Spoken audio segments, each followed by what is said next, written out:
Hello and welcome to this lecture. In this lecture, we'll be going over the different types of brushes in Lightroom. But first, let's fix the exposure of this image. For that, we go to Basic Panel and start editing our image. To get all of the details from these highlight parts, we tone down the highlights and we will see the details being appeared in the image. Let's make some other adjustments in white sliders and in blacks. Contrast also. Let's add some clarity to this image and a bit of dehaze. Let's tone down the exposure and we see that we got the most details in the sky part of the image.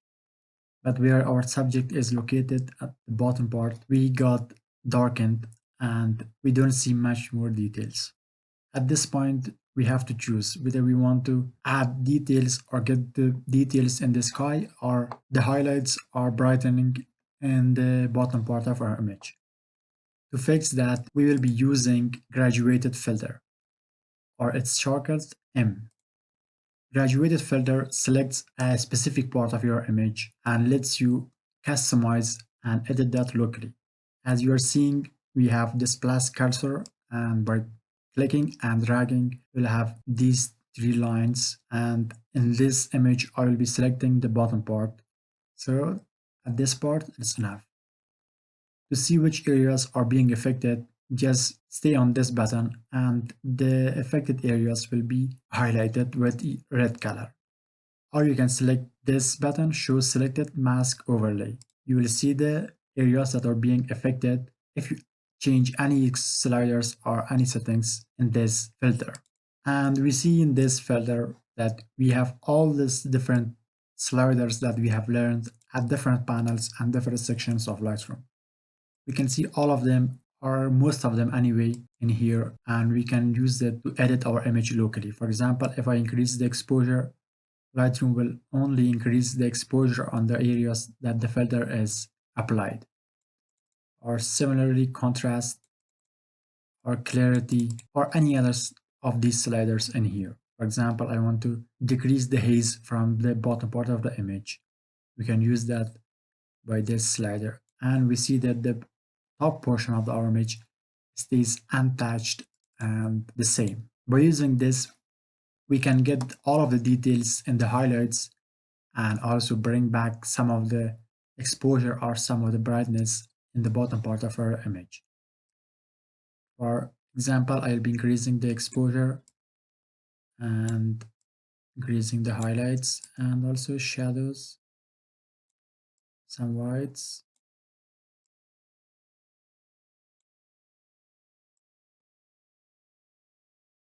Add some haze back, add some saturation, and to see the before and after of applying the effects, the graduated filter effect, you can use this button to toggle between it. This is the before and this is the after. We see that we have brightened the dark areas and left the areas in the sky that needed to be have more details untouched. And at the bottom part, we have a color section. By clicking on this rectangle, we will have this color selector. We can select a color and add that color to the areas that the filter is affected. For example, I have added the color red in the areas and red is being added in the image. And similarly, we can add different colors and different tones. Just like split toning, we can add a specific color to that part of our image. At the top section, we have new button or new option. By clicking on this, we can draw a second graduated filter on our image. And this time, I want to add or select a graduated filter at the top portion of the image. So by clicking on new, clicking and dragging downwards, I will be adding another graduated filter to the image.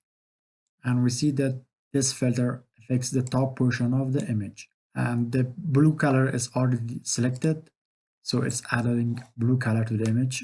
I will decrease the saturation. I don't want any color.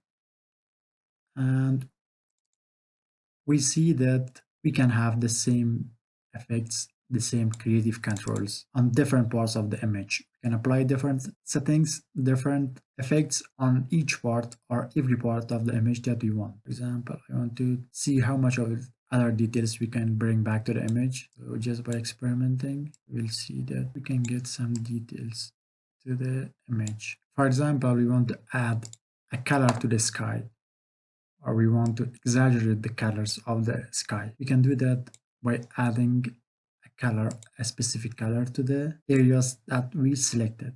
And we already see that we can do much more creative works from this filter, and we have much more power and control over the specific areas of the image. For example, let's see, I want to add this color to the top portion and also the same color to the bottom portion too. For changing between the different filters in this image, we have two graduated filter.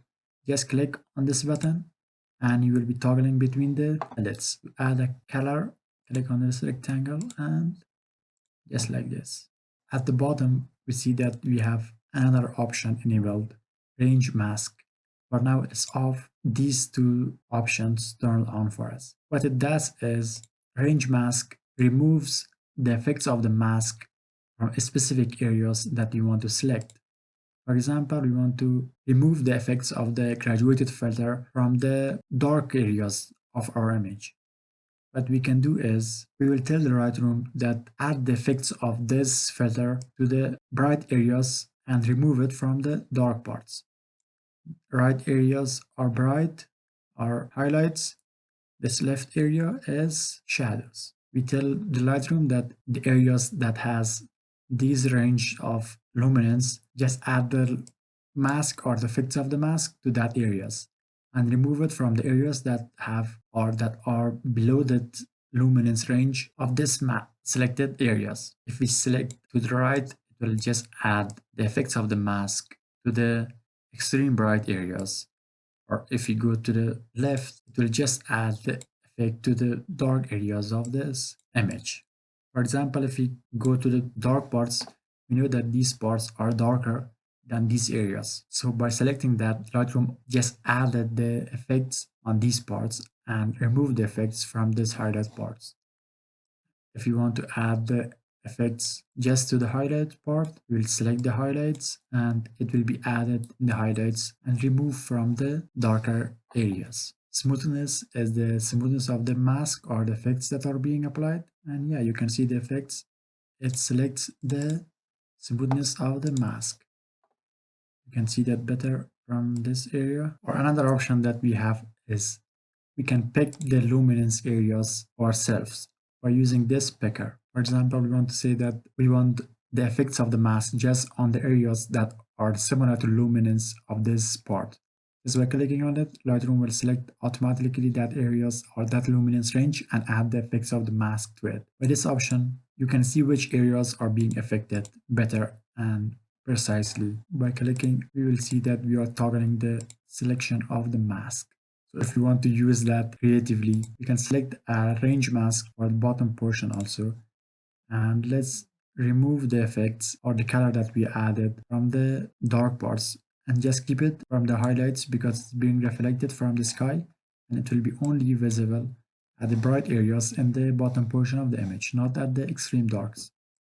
So I will select just this range. It will be removed from the dark areas and just add it at the areas that are brighter and are located in this range that we have selected. And as I said before, with this option, we can toggle between the effects that the range mask or the filter is doing. With this button, we can close when we are done, we can close the effects or graduated filter panel. And with this option, we can reset it. And here we have some presets for the graduated filter. And basically what they do is they are just different sliders and we can do the same editings as these presets ourselves. For example, if you select sharpness, by default, the sharpness slider will be at 50 and the slider will be added by using that preset. We'll be going over this in other lectures and this lecture is getting too long. We'll stop at this point and see you in the next one.